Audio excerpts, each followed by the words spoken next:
Ito na ang kabuuang pangyayari sa nangyaring kaganapan. At ang tanong na kung bakit hindi ko pa binuo ang kwento sa unang video ay dahil sa mas maganda ang kwento kung ito ay may malinaw na aral. Hindi para magmukhang bida ka dahil tumulong ka, kundi para ipakita kung ano ang dapat na matutunan ng mga makakapanood. Minsan hindi natin kailangan maging close sa isang tao para tumulong. Kapag may taong nangangailangan at kaya natin gumawa ng kahit maliit na bagay, gawin natin.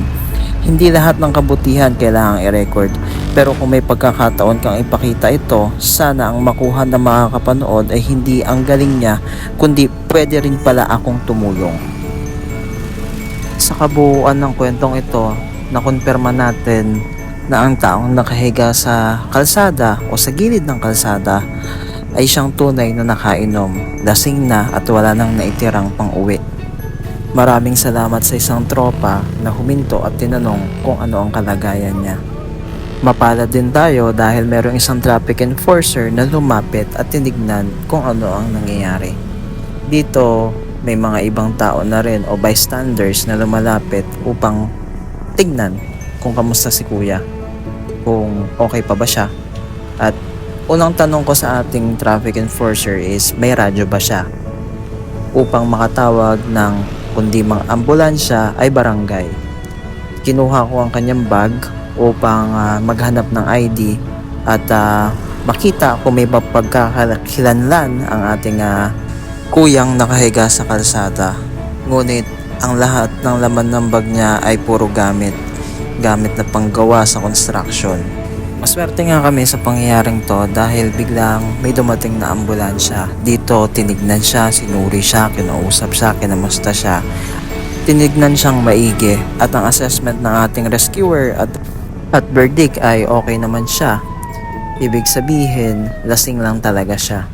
So dahil may takbo pa sila at meron pa silang pipick upin na ibang pasyente, binarapat nilang itawag ito sa barangay upang ang barangay ang siyang mamahala doon sa pagkuha kay kuya upang siya ay may himasmasan, mapagpahinga sa mas secured na lugar.